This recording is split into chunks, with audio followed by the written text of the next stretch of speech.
Alright, here's something that we all should know. The traditional square triangle combo system is coming back, as well as hyper attacks from Samurai Warriors 4. But hyper attacks are actually going to be different this time around.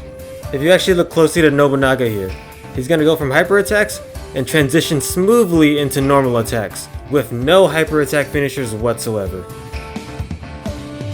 The same thing goes for Hideyoshi when he goes from hyper attacks straight into normal attacks.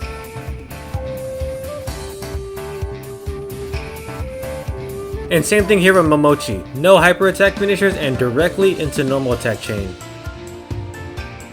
So this tells me that mid combo finishers for hyper attacks are no longer a thing, and rather hyper attacks are now linear, and hitting normal attack now means that you start your normal attack string rather than a mid combo finisher.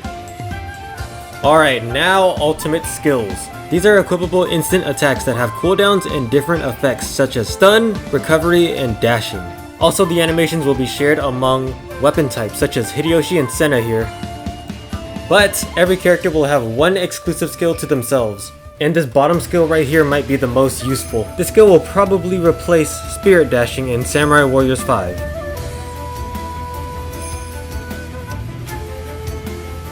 And also I assume that this move right here is Ieyasu's Charge Aerial. Ieyasu's Charge Aerial actually knocks the enemies up. So it's nice that Charge Aerials are now going to have different effects. Alright, so let's move on to Hideyoshi, who's actually really exciting.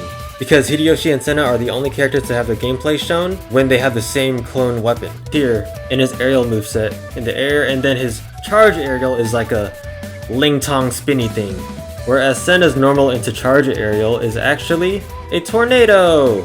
Another different move from Hideyoshi is his normal triangle. He does like a tornado twirl spin thing, helicopter maneuver. Whereas with Sena, she does normal triangle, she does a upward swipe with her Naginata. And I believe the Naginata actually has a unique action where if you jump mid-combo, you can actually do a swiping motion upwards that sends you in the air. Alright, so Sena and Hideyoshi actually share the longest aerial combo that we've seen in the game so far, which is at 5. 1, 2, 3, 4, 5. Whereas the second longest aerial combo shown is Momochi here with the 1, 2, 3 combo. Alright, but here's a very interesting thing that I noticed. Sena here is going to do a hyper aerial attack, and so this kind of confused me because shouldn't her charge aerial be the tornado thing? Assuming that they're still pressing the triangle button, I've come up with a theory on how to activate either move. So, you're going to notice here, what was different?